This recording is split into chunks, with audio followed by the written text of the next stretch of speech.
Good morning, Hank. It's Tuesday. As you may be aware, the internet is bursting with life hacks that either do not work or do not improve your life, but today I'm going to share with you 7 life hacks, all of which I learned from my wife, all of which work, and all of which have dramatically improved my life. Okay, so first, this is our bed, and it is amazing, not because the mattress is fancy or whatever, but because the sheets are clean. For much of my 20s, I was profoundly unhappy, and in retrospect, a legitimately large part of the problem was that I was not changing my bed sheets often enough. Listen, the world contains many sensorial wonders, but none is as pure as getting into a bed with clean sheets. I don't want to overstate this or anything, but if you change your sheets once a week, every week of your life will feature at least a few moments of absolute splendor. Also, semi-related, when I was in my teens and 20s, I believed that it was unnecessary to launder bath towels because since they were cleaning off my newly bathed body, they were getting cleaner with each use.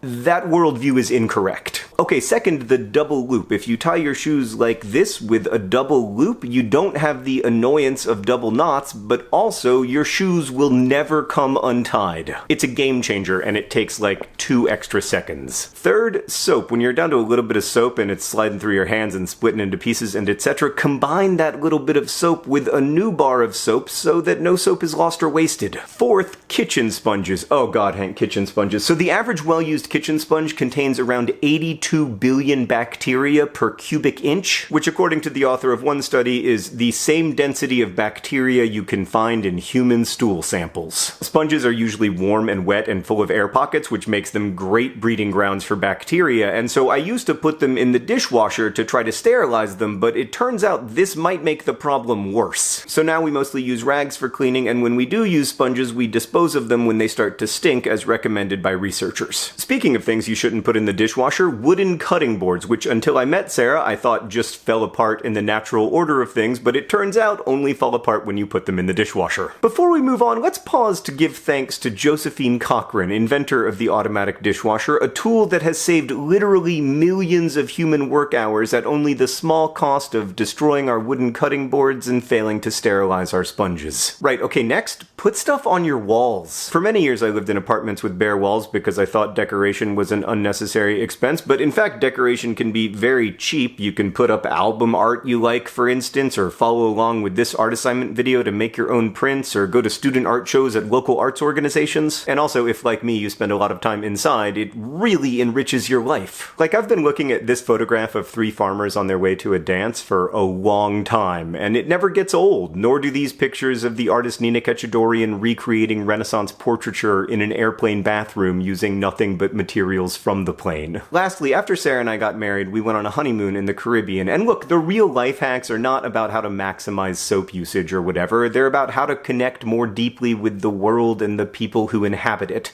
But that's not the life hack I learned on my honeymoon. What happened was that I brought a couple beers down to the beach but forgot a bottle opener, so Sarah proceeded to use her 2-day-old wedding ring to open the bottles.